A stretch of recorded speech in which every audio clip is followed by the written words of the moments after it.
Welcome to Hey, episode 26.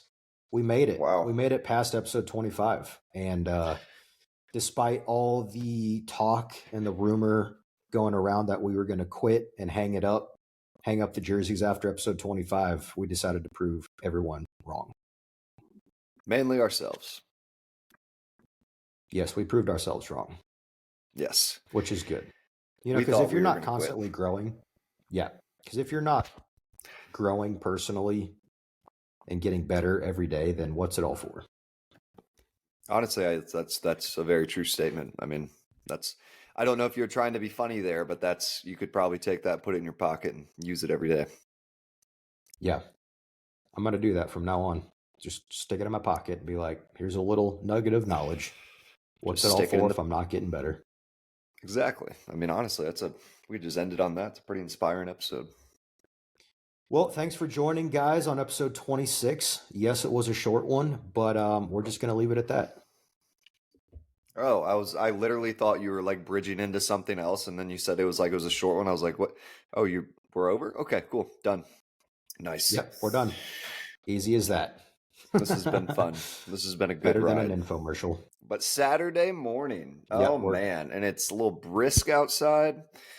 Beautiful sunny Mm, day. Geez, the vibe is just different on a Saturday. the vibe for real is just there today. And we were talking on the phone before we hopped on to record, and it just has that feeling of, gosh, it feels like beachy. It feels like we're at the beach. We're excited. It's got that good feel, and we're just happy. We're happy on Man, a multitude of levels. on a plethora of levels. And it's going to be That's 86 a degrees skip today. word. Yep, It's going to be 80. nice and That's one sunny. thing.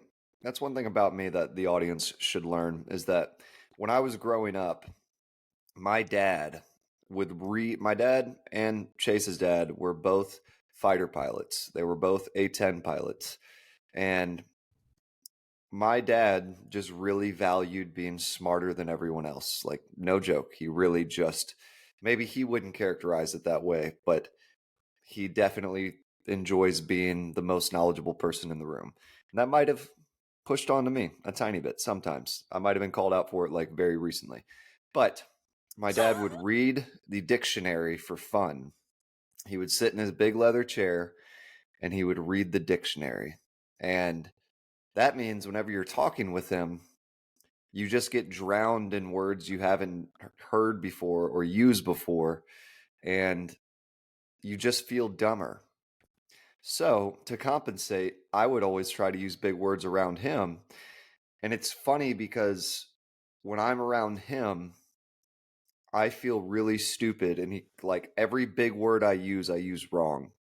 It's like he like strikes that father son fear into me, and I'm just like falling over, like I can't keep it straight. But when I'm around anyone else, I use the big words right, but he just makes me stupid. So It's like, despite being an almost 32-year-old man, you're just like, you still have that sense that of just awe from your dad. You're just like, oh my gosh, well, I feel similar to like my I'm older 4 years old. it's similar to my older brother as well, because if anyone that has a brother out there understands, especially an older brother, there's just something that never goes away about your big brother being able to beat you up. You could literally grow up and just be like the you could be a professional UFC fighter. And even though logically you know that your brother probably couldn't beat you up, there's just still this level of fear and awe and recognition that he is the older sibling. Hmm. And it will always be there. And you know who I think about this a lot? The only person I think has fully eclipsed this situation in life is Jon Jones, Hmm. because he has older brothers, but he could literally kill 99.99% of people on earth. Except for that 0.001%, You want to hear one of the which are his funniest? brothers. Yeah. No. His brothers are also professional athletes, but Yeah, he well, would especially manhandle his then. brothers. But I really don't think he has that fear specifically, because he is just he's a different man. Have you ever seen Watch him be like, if you ever got the chance to ask him that question, he'd be like, I'm horrified of my brothers. I bet. I mean, I bet there'd be some semblance of it. And there's that meme Yeah. of Dana White, and anytime you bring up fighting, he's like, Jon Jones is the baddest man on the planet. I don't care what you say. And someone made a meme, and it's like a kid in the hospital, like fighting cancer. It's like, what a fighter. And then Dana White comes in. Jon Jones, doesn't matter, is the baddest man, the best fighter on the planet. Jeez. Golly. Oh, it's hilarious because he really like. I mean, there's a lot of memes like that, and like anytime the word fighting gets brought up, they'll like input Dana White saying that statement because he really is just like he's very passionate about Jon Jones being the baddest man on the planet, and which Jon Jones is literally he's defended the Kind of is. title. He's defended the title 15 times. That is absurd. I mean, I feel like that's a record of which will hardly, I mean, potentially never be touched. It's like Tom Brady, one dude winning 7 Super Bowls. Yeah. Some things are just meant to stand alone on their own pedestal that will just, yeah, you can try to achieve that, let alone try to match that, but to beat it, no. That's a record that might never be touched. Well, there's something also about like the aura that comes with someone like that. And you just, until you have that GOAT aura, that's like almost impossible to do because on any given day, you could be knocked off your pedestal. But like when you step into the ring with Jon Jones, you're just like 15 title defenses. This guy has been up to do this against 15 different guys who beat everyone else in line to get to this position, and he manhandled all of them. Yeah. So it's just like even like walking into the cage with him would just have this presence of like, I don't think I can do this. Like, but hey, I mean, Yeah. I don't honestly don't think he'll ever be beat in terms of I don't even though his last fight with Miocic, I think that's how you pronounce his last name, was, in my opinion, don't want to offend anyone, was kind of a dud. I mean, Miocic is way past his prime, just not like a young, lively little scoundrel anymore. He is just, old and in his last few fights, like probably should have already quit. And Yeah. that was just mean that they put him in the ring with Jon Jones. Like so mean. Because like Jon Jones broke his ribs insanely. He did a spinning sidekick and just like when you Oh. see this when you see the slow Oh. motion and it's like the most perfectly landed. You got to realize he's 200 plus pounds. Like he's a big guy. I think he's like That's insane, man. that's literally the equivalent of getting hit by a small vehicle, but all concentrated in one little area. Yeah, he freaking. Oh, it's like when you see the Mm. slow motion of that, and you just watch how deep his foot goes into his ribs. You're just like, this Oh is. my gosh. Oh yeah, it was ridiculous. Like I said, it was just mean. Like, why would you put him at the Oh. end of his career in there with like the top guy in the world? Even though Jon Jones is arguably at the end of his career, I don't think he's ever going to fight any really young up and comers anymore because what do they say? You're either die a hero, live long enough to see yourself become the villain. You know, Yep. either die on top Great quote. or Great live quote. long enough to get knocked off. But Yep. yeah, sorry about that. No, I'm not That was, sorry. dude,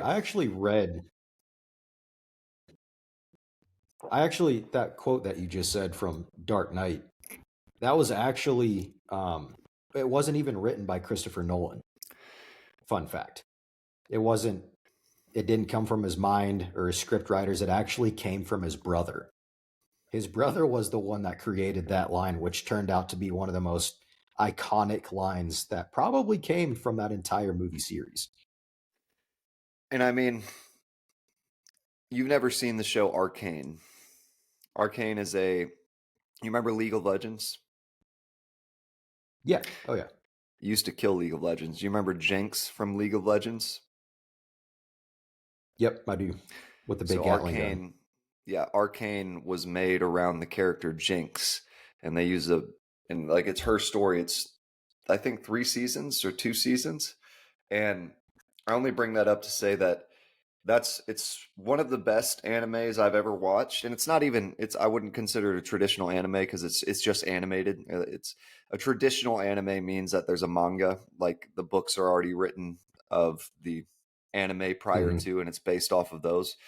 But this is just an animated show, and one of the coolest parts of the show is every main character at every point, based on the perspective of what they're doing, becomes the hero and the villain.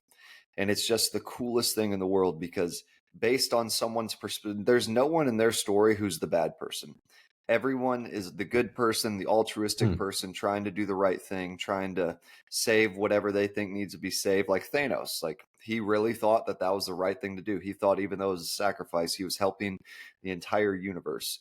And in that show specifically, you fall in love with a character, and then as that character continues making decisions, they end up doing something that's like, what are you doing? How could Are you serious? You're now the villain of this specific episode or story. Like you are the antagonist now. And it's the going back to that point, either die here or live long enough to see yourself become the villain. An altruistic purpose is only altruistic for as long as it can be. And your Right. purpose could be the antithesis to someone else's. So it was just a really cool way to look at the duality of like how we are all based on our perspective, the hero and the villain in a lot of different stories. Absolutely. I think that's a place to go. Yeah. No, it's a pretty interesting concept. I mean, it's super super cool. I mean, for that to come from a movie, but yet carry so much truth in a way. Mm-hmm. It's just like at some point you just got to know your own time and your timing. You know what's To interesting? not perpetually keep going on a concept. Yeah.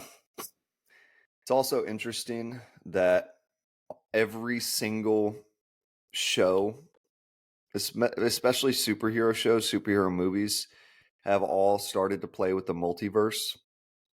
Like literally every single superhero show or movie Yep.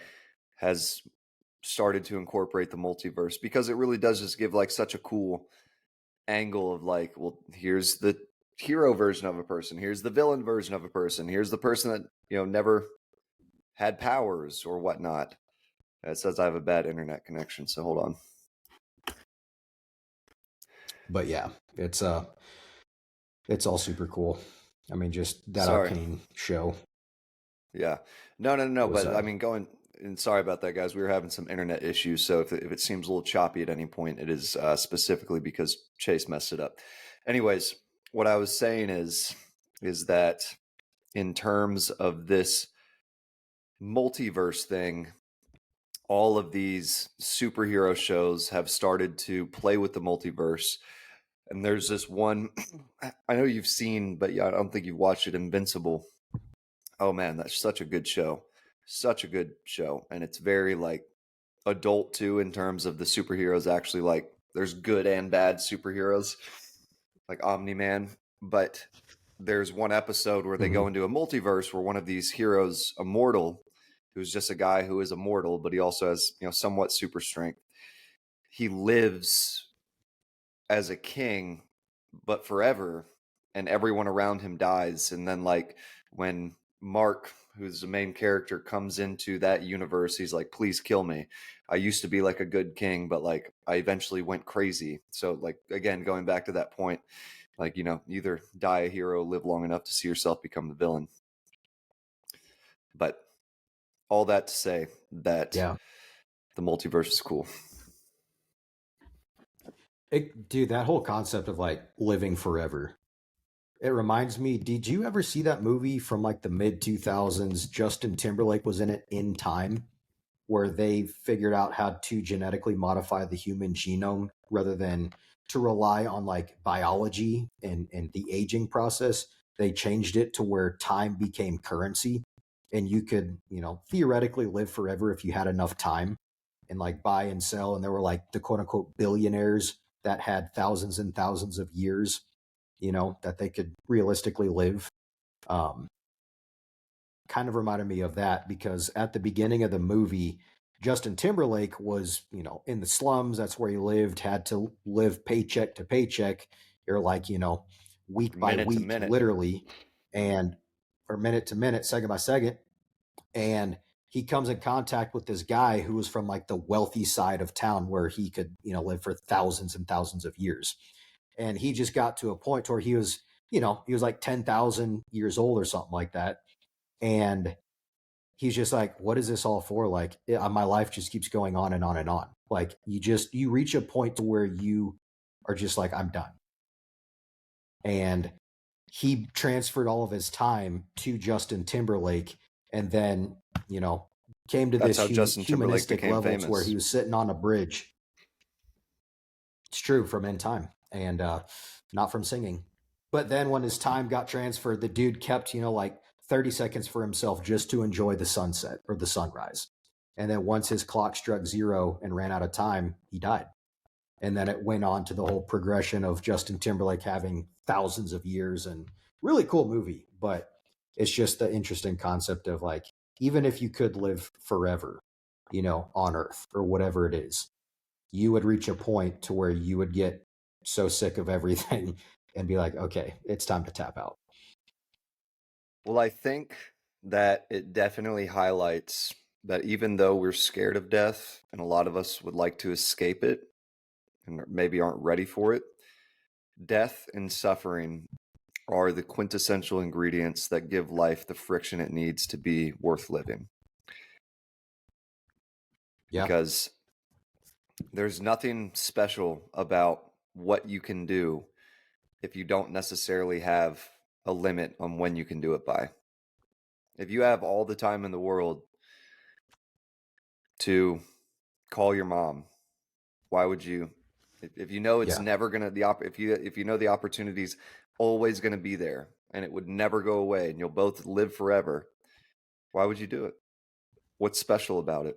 Yep. Something, and it even goes to 100%. like actual economics. Scarcity is what gives something value, and the scarcity of life is what gives it extreme value.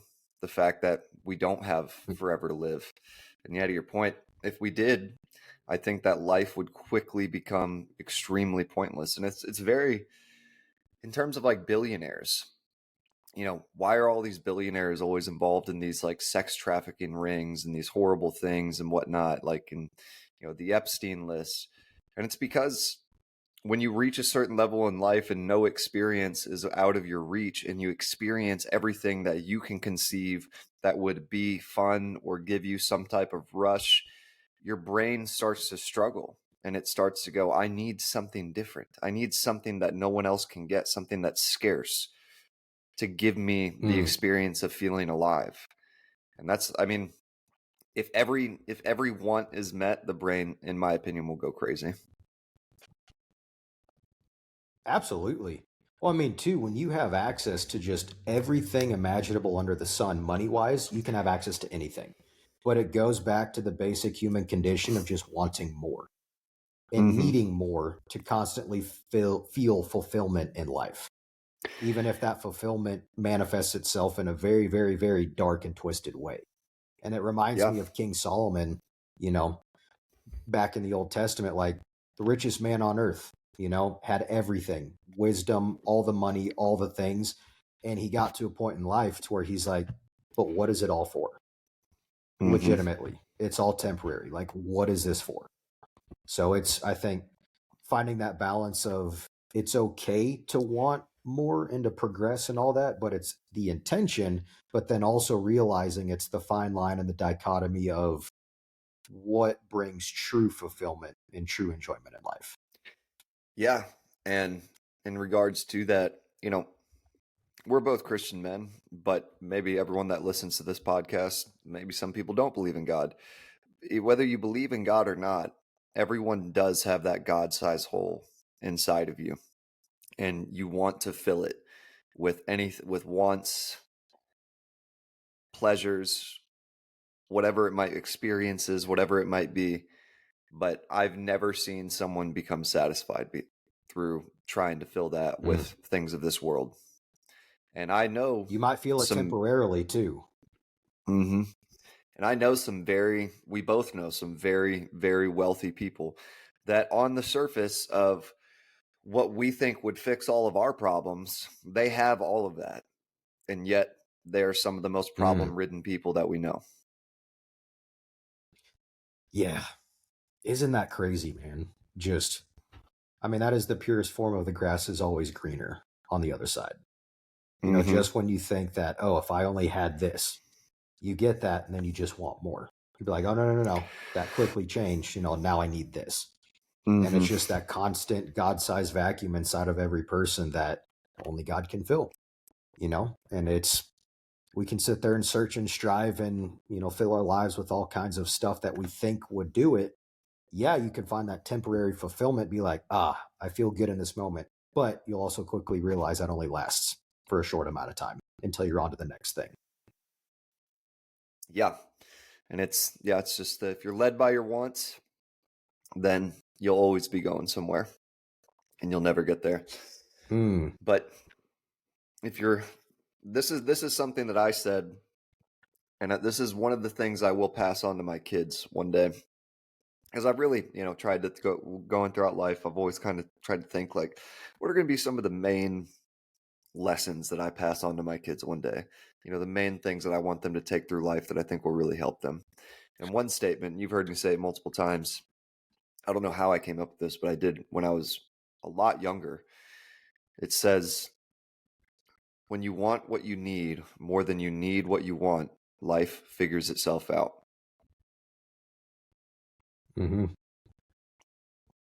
Yeah. It's the change of perspective. Yeah. Because your wants should not dictate. I need an. You need what? Good. No. I was just saying I need a new watch. No. I feel like that's a want. I need a new watch. I think need it. What watch are you going to get next? It's a Tudor Black Bay 58 monochrome on a Jubilee bracelet. All right, that was a bunch of gobbledygook no one understood. Back to your point. Yeah, sorry.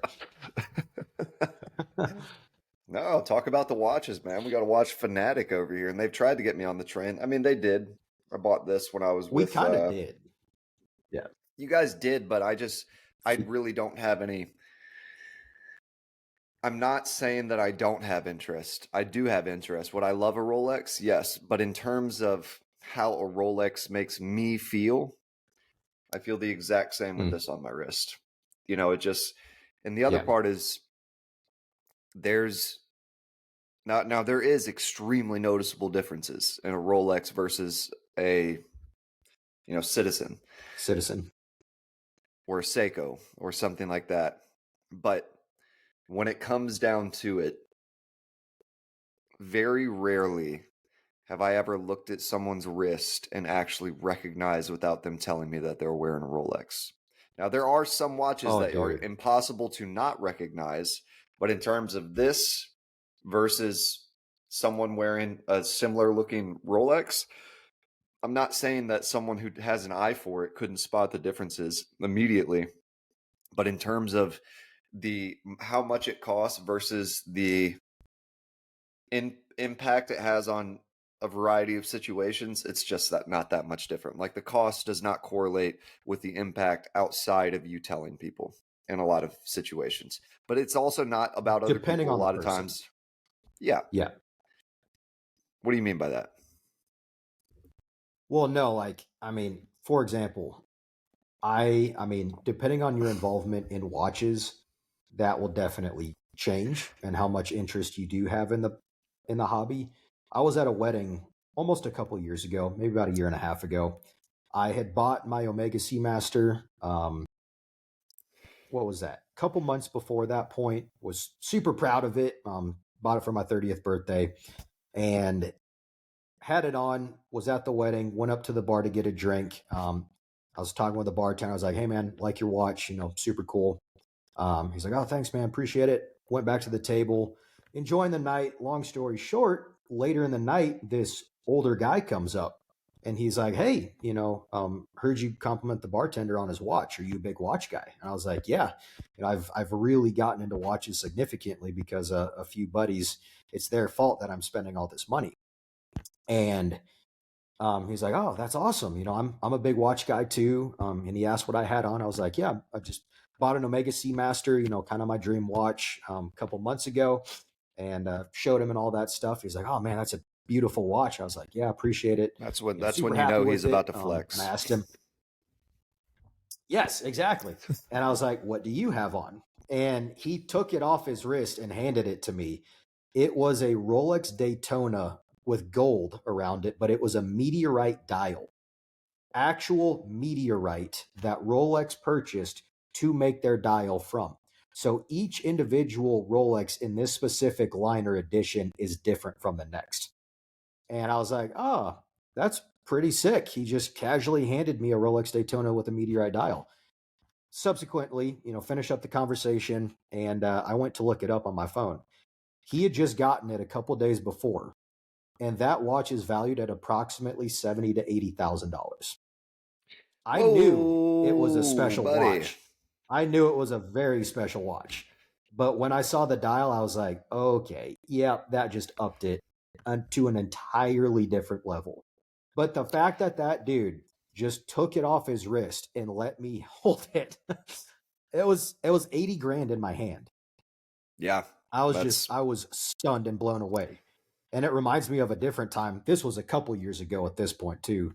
But we went to a certain watch store in Dallas, talking with, you know, the owner and his son and all that stuff. And they get access to some pretty cool stuff that they can wear.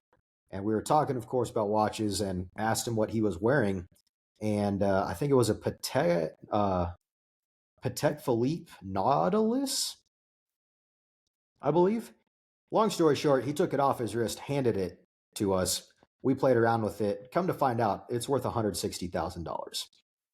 jeez, man. And I was just Jeez. like, "You casually handed me a $160,000 watch." Obviously, I wouldn't go anywhere because they have, high end jewelry stores. They have police officers in there. So it's not like you can run. But just the fact he was so casual, like, "Yeah, man, here, take a look at it." I was like, "Okay, that's kind of cool." Can I leave now? Can I leave with the watch on my wrist? Can Yeah, I have that's this? that's worth more than probably all the cars that you guys had and drove there. Um, Oh, by far, and then some. yeah, but I do think it's really cool. I am interested in watches. I really enjoy them. I like them. I think they're really pretty, and they're definitely they're a conclusion to an outfit. Like I don't think a really nice outfit is complete without a really nice watch, or at least just something to Mm, complement it. yeah. And I do think that it is super cool. Two things. One, if you get into buying watches, you'll quickly learn you can't just go buy a Rolex. You Yeah. know, you think like, oh, I'm going to save up this money. I'm going to go to Rolex and buy a Rolex. I'm going to walk out of the store. You have to be put on a. And now this is one of the reasons they can sell Rolexes for so much, and they intentionally do this. It's not as if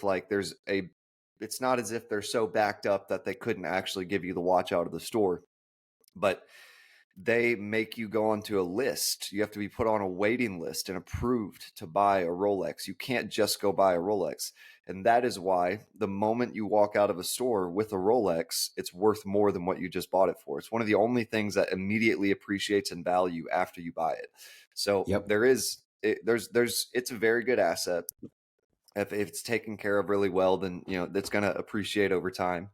And it's just really cool that you walk out like that's why the aftermarket Rolex, or the, how would you say, the Secondary aftermarket market. Rolex, yeah, the secondary market is so hot, like, and so many people are dealing in it because there's a lot of money to be made. And there's some people that have been approved to buy Rolex. Like once you start getting in there and really buying Rolexes, and you're just pretty much a regular customer, you can really start making some money off of them. So I just Well, in always the thought that was unique.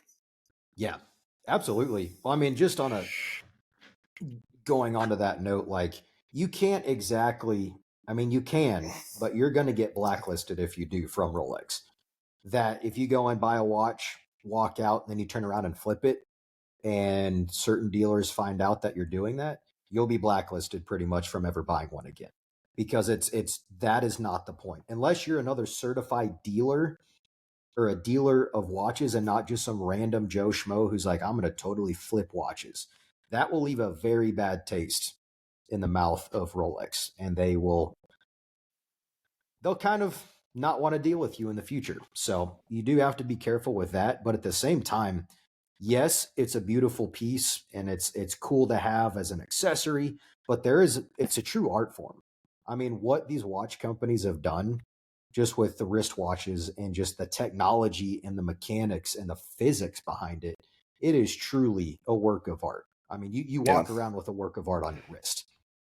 That is I think functional. the how they've, like the Japanese watch style that uses your motion to twist the watch and keep it going, I Swiss. think, or is that Swiss? It's a Swiss movement. Yeah. Oh, well, regardless, the fact that just the little flicks of your wrist can just Power it. power the entire watch, twist it up to keep it going, wind it up, I guess is the Yep. word I was looking for. That's just like Yep. the amount of, you know, um, uniqueness that goes into creating something like that, or the amount of detail that goes into creating something like Mm. that. Yeah, I mean, it's a true art form in terms of how, people who actually sit there and put watches together. I would love to do it, but I'm not going to lie to you. I would lose the pieces so quickly. Yeah. I mean, what's crazy about that? Have you realized that that automatic movement has been around for a couple hundred years? I didn't So know anything about the history of it, but it does not surprise me because watchmakers back in the day were the, I mean, when we didn't masters. have the Yeah. technology, and yeah, it was a true art form. So Yeah. Just the fact that the automatic movement has been around for that long is mind blowing for one, but just the efficiency too behind it. That yes, it's powered by movement, but it's so accurate too. Um, so much so that originally there were like they called it the Holy Trinity. There was Vacheron Constantine, Patek Philippe, and then Audemars Piguet. I think they were fairly known as like the Holy Trinity. Piguet. Piguet. Um, but Rolex when Rolex blew up and became a huge thing, they kind of replaced Vacheron Constantin as part of the Holy Trinity. But Vacheron Constantin is one of the oldest watchmakers companies in the entire world, been around since 1755. And I'm not going to go down this road too much because it's very, very complicated. But as part of their like major, 270 some years of being a company, at this most recent Watches and Wonder, the big watch convention that's over in Geneva, Switzerland, just a couple weeks ago, they unveiled a watch that set a world record for the number of complications in the watch. Set at 41 different complications in a watch that I think is about 14 or 15 millimeters thick. Think about that. So not only accounting complications, so a complication for all those that don't know I was going is to say you just, probably should explain yeah, what a complication is. yeah. It's just a literal complication, another thing that is added to the watch to add It, functionality. And it's it is literally complicated to add it exactly what it because says it is. legit, it's complicated. Yeah. So like when you have a standard watch that tells time and then you add a date, like you can see, oh, it is the first or the second, that is a complication. When you add a moon phase to track the phases of the moon, that is another complication. So I don't even know what all the complications that they added in this watch, but there were 41 different complications in this watch. And just imagine a 14 or 15 millimeter thick. That is tiny. That is razor thin. They're able to add all those different complications without making like a super thick watch, which I Yeah. personally think is just mind blowing. Like I don't even understand how in the heck they did that. Yeah. I mean, and it's very much like the Spy Kids watch. Remember Spy Kids from way back in the day when he Legendary. had like all these little things that came out of it, and he's like, "What does it tell time?" And he's like, "I couldn't fit that in." Yeah. So technically, we're better because our watches actually tell time, and there's 41 different things. We have now eclipsed. We have Spy eclipsed Kids. the Spy Kids watches. But one thing, and I apologize to just put a knee jerk tangent change in the middle of our conversation. One thing we did want to talk about today that recently happened was really cool is they recently brought back Mean Girls. No, the Dire Wolf. I was going to say, genetically. nice. I missed that one. You were like, oh, I thought this was going a different direction. But no, Never they seen brought that back. movie. Have you not? Nope. I think I have. Oh, this camera kills me, man. But they brought back the Dire Wolf. I think it's the first time that we have genetically re-engineered a species and actually brought it back. The Now, first I don't know. de-extinction event. Yes. And it's apparently, there was all these posts saying the dire wolf howl hasn't been heard for 10,000 years. Yeah. And you know what's so crazy to me? What's that? I'm sorry, I'm trying to get this camera to. This thing kills me. I paid like $30 for it, so it doesn't surprise me that it's. There we go. We're starting to balance out. There we go. We balanced out. But a dire wolf has no idea.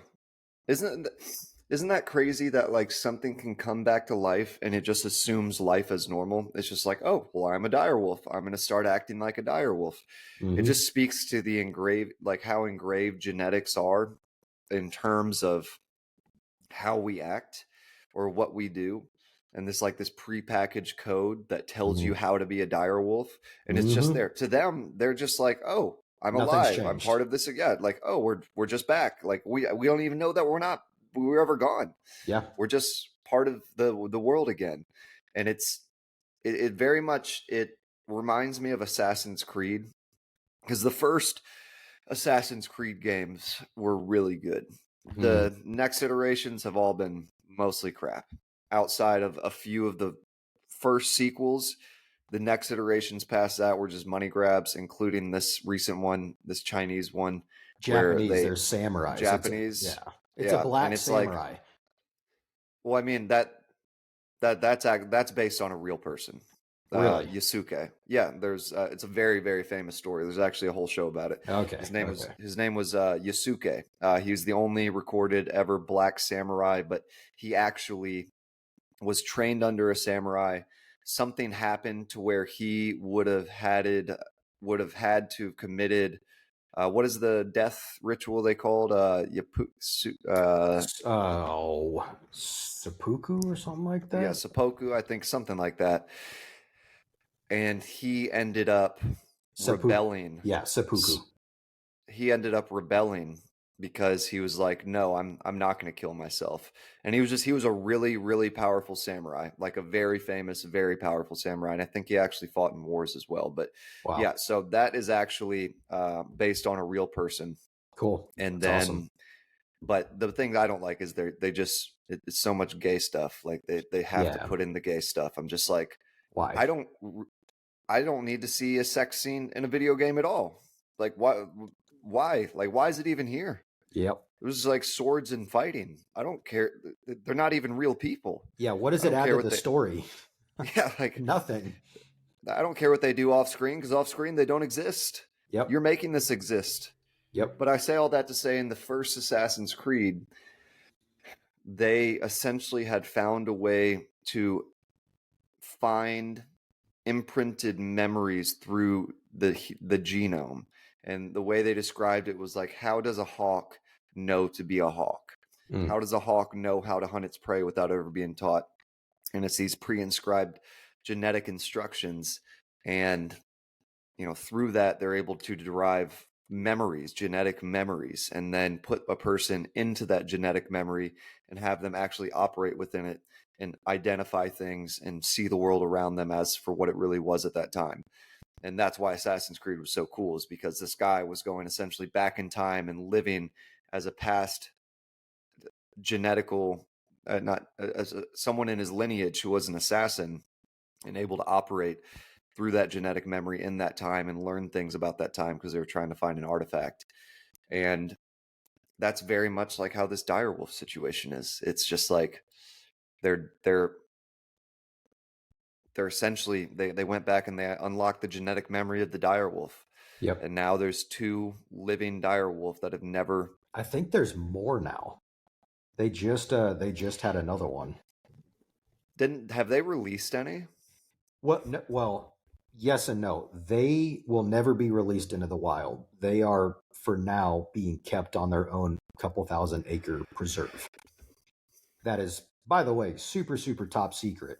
They do not want that location getting out because the amount of people that would literally be driving up there to try to take pictures, find them, go up and probably try to pet them for one. Get eaten by a freaking direwolf. They're trying to keep them, as they're not trying to domesticate these things, basically. And that was one of the interesting things. I don't know if you listened to the Joe Rogan podcast episode with I didn't. the founder of Colossal Biosciences, that they were born in October 2024. So they're about 5-ish months old, 6 months old right now. But they're already at 80 pounds, 5.5 feet long, as not even 1-year-olds, like 6 months old. They're massive, but they're already, they're starting to introduce, carcasses to them to just study, see their predatory behaviors. But from what they've been seeing, they are already exhibiting predatory hunting instincts, with the way that they're starting to function and, gain momentum in their environment and everything. So all that to say, to your point, the whole last 10,000 years of direwolves not being around, it's like they just erased those 10,000 years and they just picked up right where they left off. So Can you see my screen? I cannot. It's not sharing. Huh. Hold on. Is it sharing now? Negative. Hold on. There we go. Yep. Look at how big a direwolf is compared to a regular wolf. 7 feet. They stand 3.5 feet tall. My Look gosh. at that thing. I wonder what's the weight difference. They've got to be pushing a couple 100 pounds. It's 7 feet. I mean, I would say probably 200 pounds. Yeah, there's 3 direwolves now: Remus and Romulus, and then Khaleesi. She's the first female. Look at that, man! Freaking. I want a puppy. They're just massive, dude.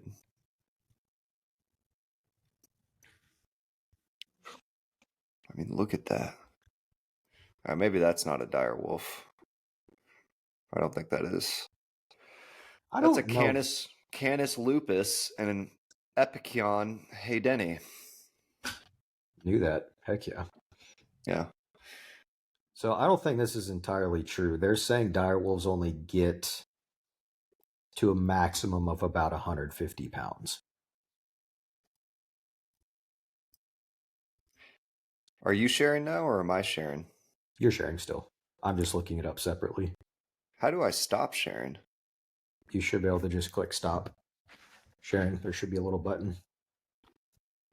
I see share, presentation, and it says screen. Yeah. Looks like we're just stuck with this for the rest of the time. I don't know how to get this off the screen. Did you click share and then at the bottom and then turn it off? I mean, Keegan is sharing now. Want to take over? No. I am Keegan. It's the matrix of sharing screens. Or there it is. It's at the top. There we go. I It's a found it. share within a share within a share. It's Inception. Right? Is it still sharing something? It's just a black screen. But while you're What the figuring heck? that out, what was crazy is now that we have three dire wolves, um, all the other species that they're looking to introduce, the woolly mammoth obviously being one, and they're actually targeting, you know, I don't want to say a release date, but for the first mammoth to be born in 2028. And then actually by 2030, they're looking to re-release the thylacine, the Tasmanian tiger. Yeah. Um, yeah, it's gonna be, man. I mean, just the whole concept of Jurassic Park is real life. Like, can you believe about 30 years ago, right? That movie came out, and it's like, oh, that's crazy. What a concept. They're bringing dinosaurs back. But now we're actually legitimately kind of living that, except not with Yeah. actual dinosaurs, but with other animals that, you know, is still pretty crazy. We did get fooled pretty hard on April Fool's Day. Oh, that was Um, so mean. we had literally, we were on the phone talking, and I'm sorry, I really can't find where to, I can't stop sharing the screen. You're done. It's off. It's not sharing the black screen anymore. Nope, Okay. not for me. Now it just looks weird on my side. But we were on the phone and we were talking about this specific thing. And then on April Fool's Day, I see this article. It says, for the first time ever, the a dinosaur genome has been fully mapped due to being able to find actual DNA. And by 2027, there will be a baby dinosaur that is alive, similar to exactly how it happened on Jurassic Park. And it started going into talking about which dinosaur and why they were going to be reviving that one versus other ones. And then all of a sudden, it's like, and by the way, this could never happen. The dinosaur DNA is too old to be remapped or anything of the sort. And it just was like Happy April Fools. And it was such a, Cruel it was joke. like, it was so rude because I was so excited. So, and then that prompted me to really look into it and be like, hey, are we ever actually going to be able to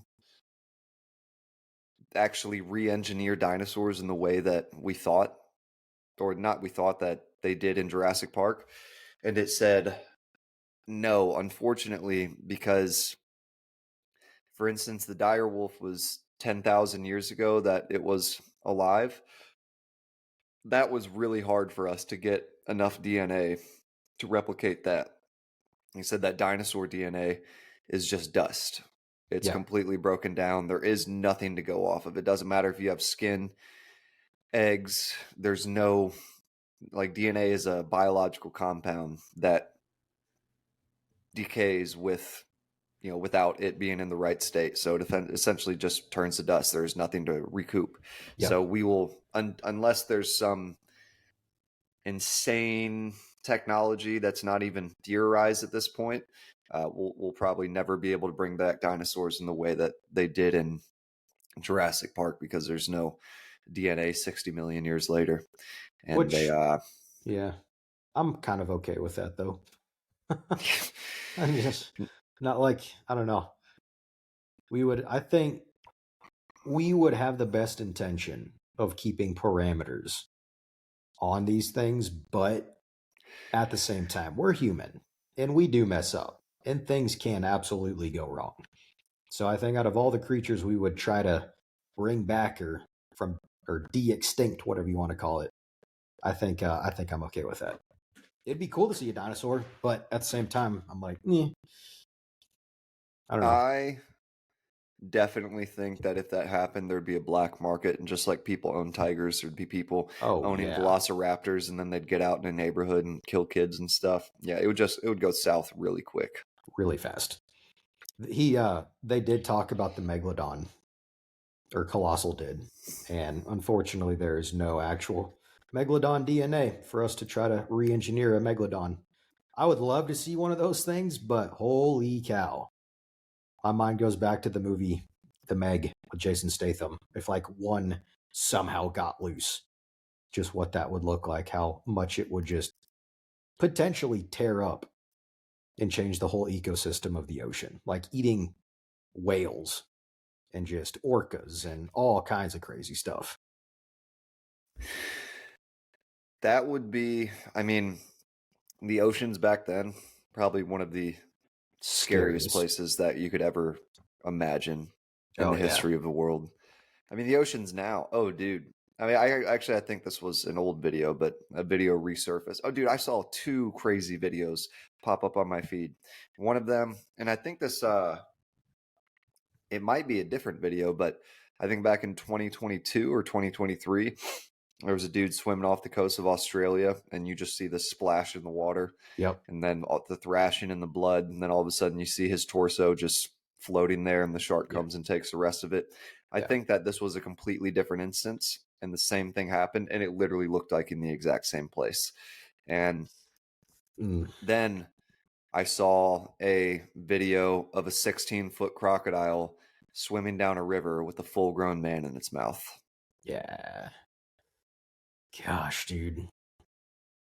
Just think about that dynamic of like people in Africa that, you have the tribal villages and they have to go to the river most likely every day for food, to wash clothes, to do whatever. But just knowing every single day that is a threat that they have to look out for and they have to face, of massive gators or crocodiles just waiting in murky water for you to get close to that shore. And they're smart too. There's a reason why they've been around for as long as they have, you know? And yeah, they've developed just the taste for humans. And they know for a fact it's an actual source of food. You know what is like, I don't want to speak out of turn here, but this kind of just irks me. Wouldn't, even if it's just like wood or whatever it might be, couldn't you create some type of device? Like, let's say you just made like a wooden beam with other wooden beams sticking out like this. Mm-hmm. And then before you go down to the water, you could just move that thing and it's underwater right at the shore, and it would hit them. It would just hit the crocodiles, and you could be like, "Oh, there's a crocodile right there. Yeah. We probably shouldn't go near the water right now." I wouldn't that be possible? Like, isn't there some way that you could probe the water prior Mm-hmm. to going down there with the jar and just not paying? I'm not saying not paying attention. I've never been in those situations, but I just feel like you could create some type of large, easy to move device, even if like you had, let's say, like weights that you suspended above the water, and then before you went down to get water, you dropped. They're all heavy weights, not enough to kill anything. Even like an alligator can survive freaking hippos. A weight dropping on its head isn't going to do anything to it. But Yeah. the weights just drop into the water, and that would either scare off everything, attract it. It would just show you what is there, Yeah. or it would knock it on the head and make it run away. It's like, I just feel like there could be something at these watering holes that would help people not get eaten. But Yeah. I'm I don't sure know. I'm sure they've adapted some sort of stuff that they would use. But, just the ultimate fact of potentially them being smart too, Yeah. finding ways around those things. Or like creating barriers, like wooden stakes that you could stick on the edge of a riverbank that would be, to your kind of point, jutting out, where you just Yeah. build a barrier around the spot that you're going to go into that a croc couldn't get into. I don't know. And you know what I recently saw? And this is a, you can actually look up the video right now if you want to. But apparently crocodiles in the Philippines have been turning over on their back and Yep. sticking their arms out of water because it looks like a human drowning, and it attracts people to come near them. Yep. That's Like, no, help me, somebody. legitimately, and then grab them and go into a death roll. What a mean That's, animal. dude, that's like talk about hunting tactics. I mean, thinking of that, but then orcas, what orcas do to hunt great white sharks, like they legitimately have crazy pure tactics of hunting what we would think as the ultimate predator of the ocean. It's actually an orca. They're insanely smart. They're massive, average 30 some feet, roughly 30 to 35 feet per orca. But them hunting great white sharks and strategically eating their livers, Yeah, like, is just insane. And like they'll that leave the is rest of crazy. the shark, like they'll just eat the liver. It's almost like a death mark of like, you know, orcas being super smart. If a baby orca dies or something like that, and they're like, all right, we know great white sharks did this. We're gonna literally demolish every great white shark. Like to the point to where great white sharks, I don't know They where it run. was, but they run. Yeah. You've seen like great white shark sightings completely disappear from whole ecosystems and areas because orcas are hunting them. Hmm. I mean, that is just insane. Yeah. It would suck to be a great white because you are definitely the most hated in the entire ocean. Most Anything that misunderstood has, too, I would say. I mean, it's just like, imagine like if you had no arms and the only way you could eat something is to tear it apart. Like, what is he gonna do? He can't like, he has to eat. Yep. He's just like, if I could use cutlery, I would, but Yeah. I can't. I don't have any arms. I just got to thrash side to side until I rip off a piece. He's like, I don't even want to be this violent. It's just my nature. It's the internal struggle I deal with every day. Yeah, but I mean, also, I hate sharks. I love sharks and hate them at the same time because they are they're they're brutal killers. They are brutal killers.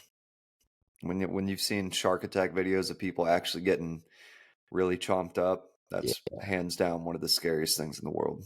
Gosh. Yeah. And so I was talking with um, a buddy.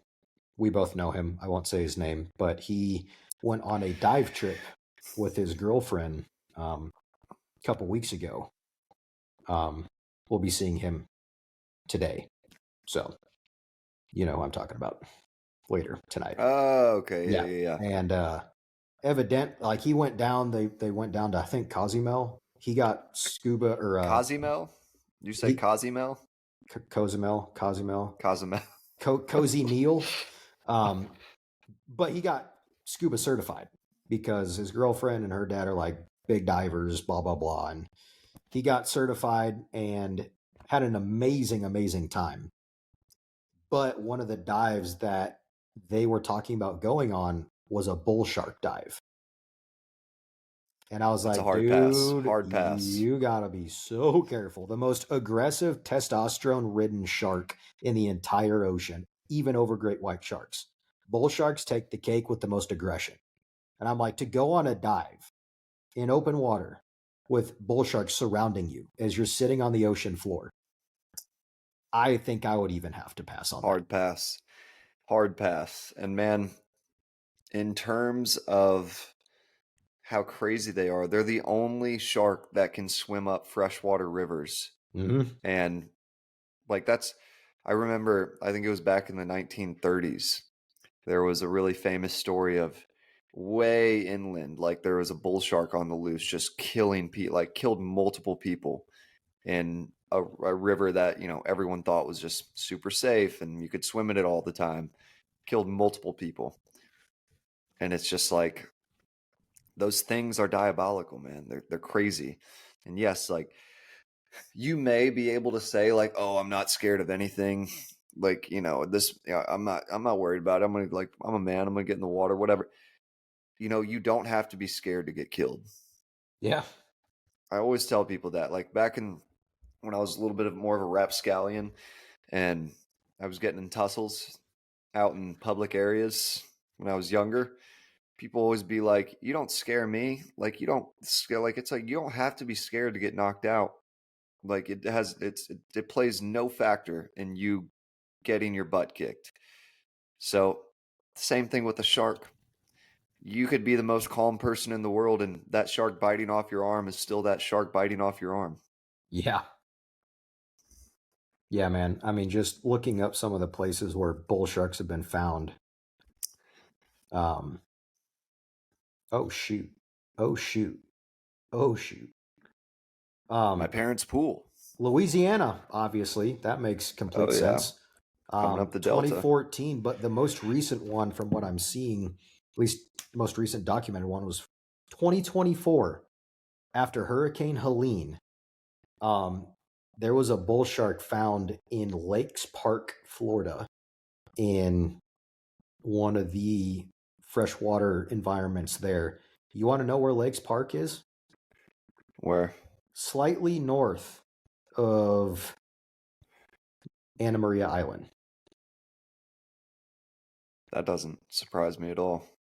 near, well, from what it looks like, actually, yeah, near Naples, Fort Myers. Wow, and it was pretty far inland. That Yeah, is crazy. I mean, yeah, and it doesn't take a big shark to do damage. It can be a baby shark and still get after you. yeah. I mean, that's on a different level, man, of just nervousness of getting in any like Florida, hands down. I would just not get in the water, hands down. Like I just don't. But yet we do it I every just, year. I mean, the ocean. I'll get in the ocean like to waist deep, Yeah. but in terms of like getting in any other body of water in Florida, it's like, why? What are you doing? Yeah. 100%. Some of those like little inland ponds that we drive past, who knows what's in there? Oh, I can tell you what's in there, and it's a list of species you don't want to mess with. There's Florida is the warmer the air gets, the nicer the weather is, the more things like to kill. And the more, yeah, they come out and are active. And man, you know what's funny about that though? Going only What? waist deep. I remember last year we were both talking of like kind of almost making it a point to swim super far out. It's like we say that Yeah, and then we get there and we're like, you want to go really far out? It's like, yes. I'm just putting myself in the position. Right. Well, no, we never actually do though. Like we go a I little we bit did a far. couple years ago. Even then, we didn't go that far. We went to maybe the It first sandbar. it felt far. Yeah, it's always you're always way farther than when you're looking at someone, you're like, oh, that's not far, and then you get out there in the water, and you're like, I feel like I couldn't get back to shore if anything really bad happened.